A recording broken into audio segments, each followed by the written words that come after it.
আসসালামু আলাইকুম, কেমন আছো সবাই? আশা করি ভালো আছো। আলহামদুলিল্লাহ আমিও ভালো আছি। কিন্তু যখন এই ভিডিওটা করেছিলাম তখন মনটা একদমই ভালো ছিল না। কারণ হচ্ছে আমি যখন এই বাসা থেকে চলে যাচ্ছিলাম, যাওয়ার আগে ভিডিওটা করেছি, তাই মনটা প্রচুর পরিমাণে খারাপ ছিল। এই পাখিগুলোকে আমি অনেক ভালোবাসতাম, হাঁস মুরগির মতো সময় করে তাদের খাওয়াতাম। আজকে তাদের ছেড়ে চলে যাচ্ছি। আর মানুষকে ভালোবাসলে মানুষ বেইমানি করতে পারে, কিন্তু পশু পাখিকে ভালোবাসলে তারা কখনো মানুষের সাথে বেইমানি করে না। তারা ভালোবাসার বিনিময়ে ভালোবাসে। পাখিগুলো তো আর বুঝতে পারতেছে না যে এটাই তাদের শেষ খাওয়া আমার হাতে। আর কখনো আমি তাদের খাবার দিব না, আর কখনো তারা হয়তো আমাকে দেখবেও না। কি আর করার, কিছু করার নেই। খুবই কষ্ট হচ্ছে পাখিগুলোর জন্য। কি সুন্দর করে ওরা খাওয়া দাওয়া করতো, ওদের কিচিরমিচিরে বাড়ির চারপাশটা ভরে থাকতো। এখন থেকে সব কিছুই শুধু স্মৃতি হয়ে থাকবে। এই ঘর বাড়ি, এই উঠোন, যাওয়ার আগে আমার রুমটা ভিডিও করে নিলাম।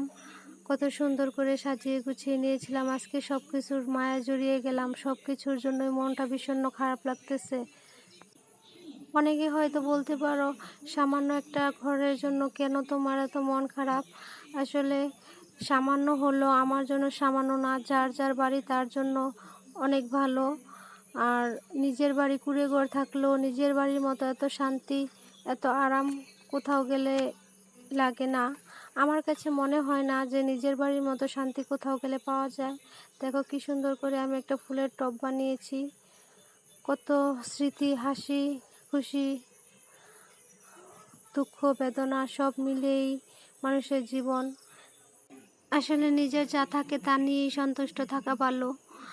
অন্যের জিনিস দেখে, অন্যের টাকা পয়সা দেখে হিংসে করে লাভ নেই। অন্যের সুখ শান্তি দেখে হিংসে করলে আরও নিজের সুখ শান্তি নষ্ট হয়। তাই যারা উপরে লেভেলে আছে তাদের দিকে তাকিয়ে না থেকে, যারা নিচু লেভেলে আছে, যারা আমাদের চেয়ে অনেক খারাপভাবে জীবনযাপন করতেছে, তাদের দিকে যদি আমরা একটু ফলো করি তাহলে নিজেদের মনটা ভালো হয়ে যাবে যে আমাদের চেয়ে কত কষ্টে মানুষের জীবন পার করতেছে। তাই উপরের লেভেলের লোকদের ফলো না করে সবসময় নিচু লেভেলের লোকের দিকে তাকানোই আমাদের উচিত। তাহলে আর আমাদের মনে দুঃখ কষ্ট থাকবে না, অনেকটাই লাঘব হবে। তা আমিও এটাই চাই। আমি সবসময় এভাবেই চলতে চাই, যেন অন্যের সুখ দেখে আমি হিংসে না করি। অন্যে কীভাবে চললো না চললো সেটা আমার দেখার ব্যাপার না। আমার হাজব্যান্ডের কী আছে, কতটুকু আছে, তা নিয়েই আমি সন্তুষ্ট। আমাকে তো অনেকেই বলে আমি এ যুগের মেয়ে হয়েও কেন আনস্মার্টভাবে চলে, আনস্মার্টভাবে থাকি।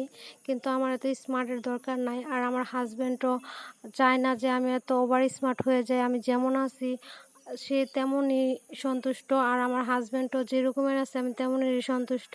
তাই আমাদের যদি ভালো লাগে, আমরা যেভাবে চলাফেরা করি, তাহলে মানুষের আর সমস্যা থেকে লাভ কী? আমরা সবাই নিজেদের ইনকামের টাকা দিয়ে নিজেরাই চলি। তারপরও চারপাশে এমন একটা অবস্থা, মানুষে তার কাছে না বললে ভালো লাগে না। সবাই সবার নামে বদনাম নিয়ে ঘুরে। তো এগুলো না করে নিজের মতো থাকাই ভালো। আমিও চেষ্টা করি নিজের মতোই থাকতে। তো আমার কথায় যদি কারো মনে বিন্দু পরিমাণে কষ্ট পেয়ে থাকো, ক্ষমার দৃষ্টিতে দেখবা। সবাই ভালো থাকো, সুস্থ থাকো, এই কামনাই করি। আল্লাহ হাফেজ। সবাই আমার জন্য দোয়া করো, আমিও যেন ভালো মতনই চলাফেরা করতে পারি।